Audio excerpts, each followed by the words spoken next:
du coup, euh, vous, votre métier, votre passion, je ne sais pas comment encore on peut appeler ça, c'est tourneur sur bois, c'est bien ça? Chantournage. Chantournage. Donc c'est très C'est donc important. de la découpe sur bois. Donc de la découpe sur bois. Oui, pour que ça cause à tout le monde, c'est de la découpe sur bois. Ok, d'accord. Et qui a quel rôle dans... parce que vous êtes à deux, et qui a quel rôle dans ce que vous faites? Est-ce qu'on pourrait commencer par le début pour expliquer comment cette activité Ça viendra, ma beauté. a démarré Comme vous ou voulez. pas? Comme vous voulez. Ça permet d'expliquer qui fait quoi. Moi, j'ai pas trop envie de te polluer, tu as tes habitudes. Le début de cette activité, on te le racontera au fur et à mesure, ça viendra le moment venu. Comme vous voulez, On l'a moi je vous découvert suis. par hasard. Par hasard et ensemble, c'est ça qui est. Bon, enfin, bref. C'est partie qui est sympa de notre histoire, c'est que c'est une activité qu'on a découvert sur une, une foire d'artisans sur le thème de l'arbre, au sens très large. Donc ça regroupe des producteurs, des horticulteurs, des sculpteurs. Il y avait un sabotier, il y avait quelqu'un qui faisait des bardeaux, des tuiles en bois, et il y avait un chantourneur. Et ça nous a interpellés tous les deux. Ça nous a complètement bluffé. Enfin, on a trouvé ça très minutieux. Voilà, c'était vraiment très impressionnant. C'était du découpage, mais d'une finesse incroyable sur des petites pièces. Et tous les deux très attirés par le bois. Richard, de par son métier. Moi, pas du tout dans le bois, mais amoureuse de la forêt, du bois. Et voilà, donc on s'est dit, bon, allez, si on se lançait, on va voir comment on découpe le bois, avec quel outil. On s'est baladé un petit peu dans les magasins et nous sommes allés dans un magasin qui avait un rayon de bois, enfin pour travailler le bois, donc du tournage, du chantournage, et qui bradait, en fait, qui se séparait de ce service. Donc ça nous a permis de nous acheter tout de suite une machine Une belle machine. semi-pro, presque professionnelle, pour démarrer l'activité. Donc l'idée, c'était de se faire plaisir, c'était vraiment voilà, de travailler, de découper du bois. Et en fait, on s'est laissé prendre par le jeu. On avait accès au bois, Richard ayant travaillé en Syrie. Voilà, ça nous a permis de travailler tout de suite sur du joli bois avec une très belle machine. Donc c'était très valorisant et on a commencé à avoir de très jolis résultats. Voilà, ça c'est le démarrage. Donc si je comprends bien, il y a quand même déjà un certain passé avec tout ce qui est matière du bois En et ce un qui me peu le concerne, oui, domaine oui, de la même, nature. oui, oui, oui, en ce qui me concerne, oui. Oui, oui, moi j'ai été bûcheron abatteur pendant presque 30 ans de ma vie. Et après, les 10 dernières années de ma carrière, je travaillais en scierie. Donc à manipuler du bois, le découper. Oui, oui, oui, moi j'ai toujours baigné dedans. Toujours. D'accord. Et donc, oui, on a acheté cette machine un peu par hasard, mais pour nous faire plaisir, tout simplement, quoi. Et ça, c'est D'accord. tombé juste au début du Covid. D'accord. Et assez rapidement, on a sorti des pièces qu'on avait la prétention de trouver jolies. Avec le recul, maintenant, on est un petit peu plus critique, hein. Mais on a cru rapidement faire des jolies choses. Et comme c'est tombé en plein Covid, début du Covid, bah, on était embêtés parce que nous, on avait envie de montrer ce travail, voir le regard des autres sur notre travail, quoi. Et alors, c'était un petit peu compliqué.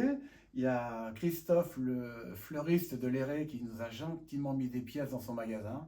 Donc, c'est le premier retour qu'on a eu du regard du public et qui s'est assez bien passé. Et Ok. puis, voilà, quoi. Ça, c'est vraiment le départ. Et du coup, avec tout ce départ, euh, quand vous avez vu un petit peu la machine et un petit peu les personnes qui le faisaient, qu'est-ce qui vous a attiré? Euh, je sais pas, quelle a été l'appétence qui a fait que vous vous êtes dit, ah, je vais faire ça. L'appétence, bon, bah, c'est un produit que j'aime de toute façon, dans lequel j'ai Le toujours produit, c'est le bois, c'est ça? le D'accord. bois, la matière, c'est une matière que je trouve noble. Après, reste à déterminer ce que ça veut dire, noble. Mais j'avais des connaissances, j'avais accès. Et la motivation, c'était de nous faire plaisir, hein, tout simplement. Hein. C'est la création, la satisfaction de... Voilà, on prend une planche et on fait ça. Il y a une certaine satisfaction. C'est une création. Et c'est... Alors on s'est retrouvé très vite confronté à deux choses. On s'est rendu compte que c'était une activité qui nécessitait la connaissance de la matière, du bois, la fibre du bois. Moi qui ne l'ai pas du tout, j'ai fait des erreurs de découpage qui ont tout de suite été corrigées par Richard de par cette connaissance de la matière. Donc il y avait cette partie bois et ensuite il y avait la partie technique de la machine. Et je pense que l'activité, enfin le résultat de l'activité, c'est vraiment un mélange des deux. C'est, je pense, l'amour du bois, ça c'est évident. Comment on utilise pas n'importe quel morceau de bois. Enfin, donc l'idée c'est de le magnifier, si on peut dire. Enfin voilà, le rendre c'est la recherche, c'est le but, extraordinaire ouais. en utilisant une machine. Donc il y a un côté quand même très technique. Il faut savoir régler la machine et au début c'est et Richard qui est maintenant enfin vraiment le chantourneur hein, avec toute cette expérience et ses connaissances techniques se pose encore des questions. Donc il y avait les lames parce que c'est quand même des petites lames hein, qui montent et qui descendent minuscules. Donc ces lames, comment les utiliser, l'épaisseur, dans quel bois. Et on s'est rendu compte qu'on ne pouvait pas utiliser n'importe quelle lame dans n'importe quel bois, qu'on ne pouvait pas découper tous les bois de la même manière, qu'il y avait des bois durs, des bois tendres. Donc il y avait toute cette connaissance et de réglage de la machine. Si la lame n'était pas suffisamment bien réglée, la lame part de travers et ça ne coûte pas très bien. Donc il y a vraiment un côté, on va dire, recherche de l'esthétique et du résultat. Mais s'il n'y a pas cette maîtrise technique de la machine, c'est pas elle qui découpe, hein, la petite lame, elle monte et elle descend. Hein. Nous, chantourner, c'est parce qu'en fait, avec les mains posées sur un plateau, on va découper à l'intérieur et autour du bois. Mais pour que ça fonctionne bien et qu'on rentre de plus en plus dans la finesse, il faut que la machine soit très bien réglée. Voilà. D'accord. Alors, j'ai retenu 4 termes qui me semblent très importants, du moins. C'est compétence, il me semble, accès, création et plaisir, qui sont des mots assez forts de manière générale. Et on est arrivé progressivement à la première question, du coup, sur le rôle que vous tenez l'un comme l'autre. C'est du coup, tu es Christine l'apprentie, Oui. c'est ça en quelque sorte, si je dois résumer, hein, attention dans les grandes lignes. Oui, non, il y a L'apprenti. Non, attends, on va... Ouais. Et du coup, tu es, toi Richard, un petit peu la personne avec l'expérience.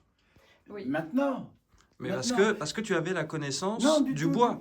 Oui, une certaine connaissance. Hein. Oui, Attention, oui. je m'entends. Une certaine connaissance. C'est de par ton passé Oui. professionnel, Ouais. tu as pu avoir dans ton plaisir justement une certaine connaissance par rapport à la matière. Une certaine aisance que moi je n'avais pas forcément. Une certaine aisance, voilà, si on peut dire comme ça. Dans l'approche de la matière. Mais tu as dit également que tu aimais tout ce qui était un petit peu le milieu forestier, un petit peu le milieu oui, de nature, ça, tout ça. Oui, bien sûr. Donc quel est ton lien un peu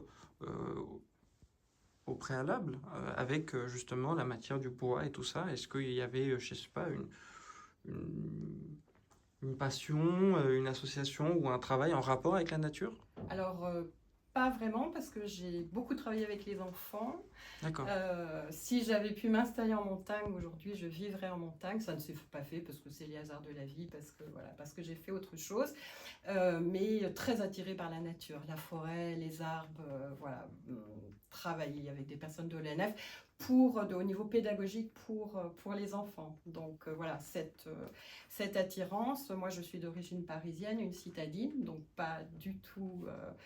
j'ai vécu en montagne, mais d'origine citadine. Et en fait, je suis venue m'installer ici. J'ai une double activité, cette activité chantournage et une autre activité. Et c'est ce qui nous a rapprochés. Enfin, voilà. Moi, je n'ai pas cette connaissance du bois. Par contre, pouvoir avoir une activité ensemble, la même activité, hein, pour laquelle on est tous les deux attirés, ça s'est organisé de cette manière.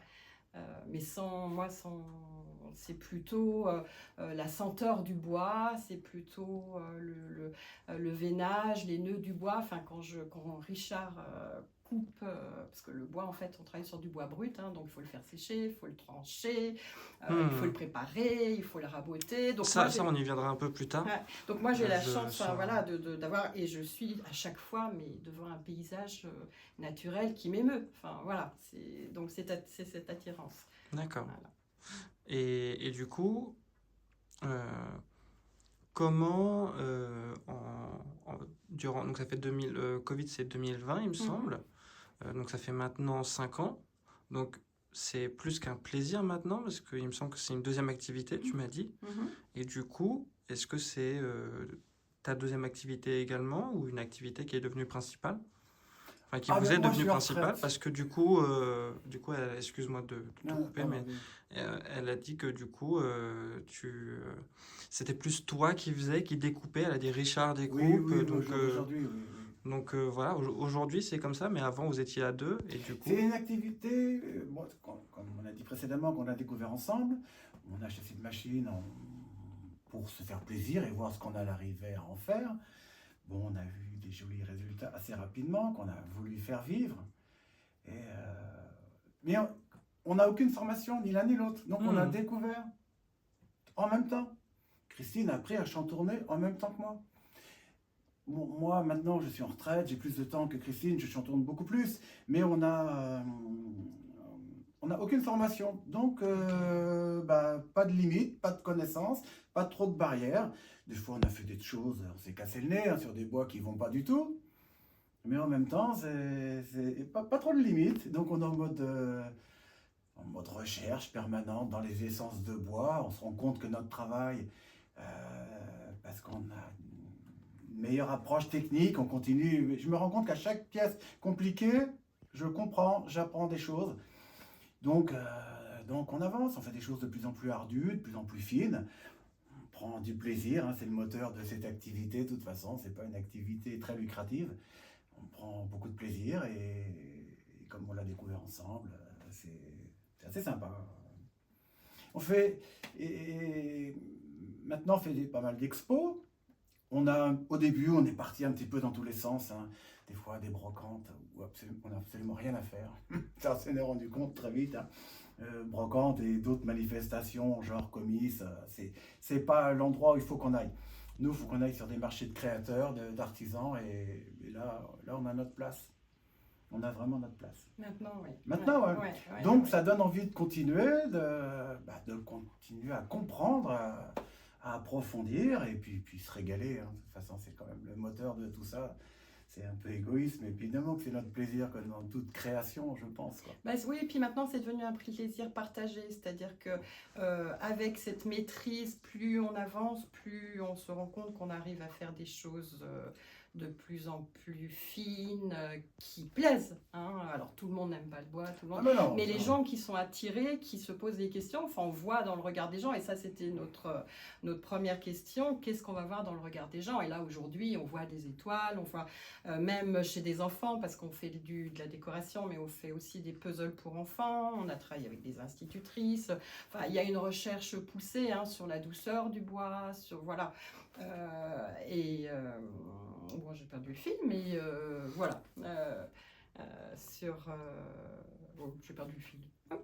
On est toujours sur la question un petit peu à la base de qui avait quel rôle et tout ça. Ensuite, on est arrivé sur la passion, de comment vous en êtes sur arrivé le partage, là. voilà, j'étais arrivée au partage en fait, et on se rend compte que c'est une activité qui nous apporte énormément parce que c'est devenu passionnel et on a toujours cet élan, cette attirance sur nos pièces. À chaque fois, chaque pièce est une découverte, donc ça c'est extraordinaire.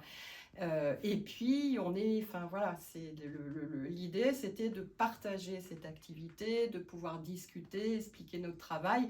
Et on a en face de nous des gens qui se posent plein de questions, qui sont émerveillés. Donc voilà, c'est aussi ça, c'est à la fois la création et l'aboutissement d'une pièce réalisée, finalisée, qui nous plaît ou moyennement. Et puis ensuite, il y a voilà, ce partage avec les gens sur des expositions de créateurs. Et ça, pour nous, c'est un grand bonheur. C'est-à-dire qu'en plus, socialement, c'est une vraie ouverture. Ah oui, beaucoup de belles rencontres. Ça, Énormément de voilà. belles rencontres. Ouais. C'est passionnant. Du milieu du bois ou et Ah non, autres? non, Quand on est en expo, non, ça peut être...